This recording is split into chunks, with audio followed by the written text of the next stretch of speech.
యోగా మన సంస్కృతి మేధాశక్తిని ప్రపంచానికి చాటి చెబుతుందని విజయవాడ పశ్చిమ ఎమ్మెల్యే సుజనా చౌదరి పేర్కొన్నారు.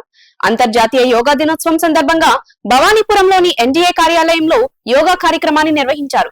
ఈ సందర్భంగా ఆయన మాట్లాడుతూ భారతదేశ ప్రధాని నరేంద్ర మోదీ యోగాను ఉద్యమంగా చేపట్టి నిర్వహించిన తీరుతో ప్రపంచ దేశాల్లో యోగా అంతర్జాతీయ యోగా దినోత్సవంగా మరింత ప్రసిద్ధిగాంచిందని పేర్కొన్నారు.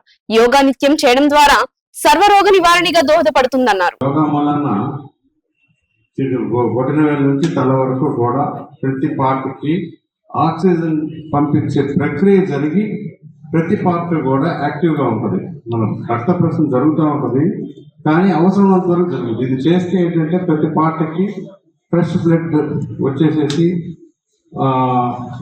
బ్యాడ్ ఎయిర్ అంటే కార్బన్ డైఆక్సైడ్ అంతా కూడా బయటకు వచ్చేస్తుంది. కాబట్టి అది ఆరోగ్యానికి ఉల్లాసంగా ఉండడానికి చాలా మంచిది. ఇది ఒకటి ఏంటంటే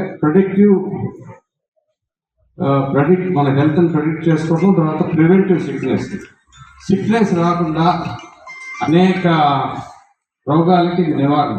యాక్చువల్గా సర్వరోగ నివారణ చెప్పొచ్చు మనం కరెక్ట్గా పాటిస్తే. కాబట్టి అందరూ కూడా నరేంద్ర మోడీ గారు మొదలుపెట్టిన ఇది ఒక ఉద్యమంలాగా మొదలుపెట్టారు. ఇప్పుడు ప్రపంచం అంతా ఎక్కడికి వెళ్ళినా ఏ దేశంలోకి వెళ్ళినా యోగాకి అందరూ కూడా అలవాటు పడిపోతున్నారు.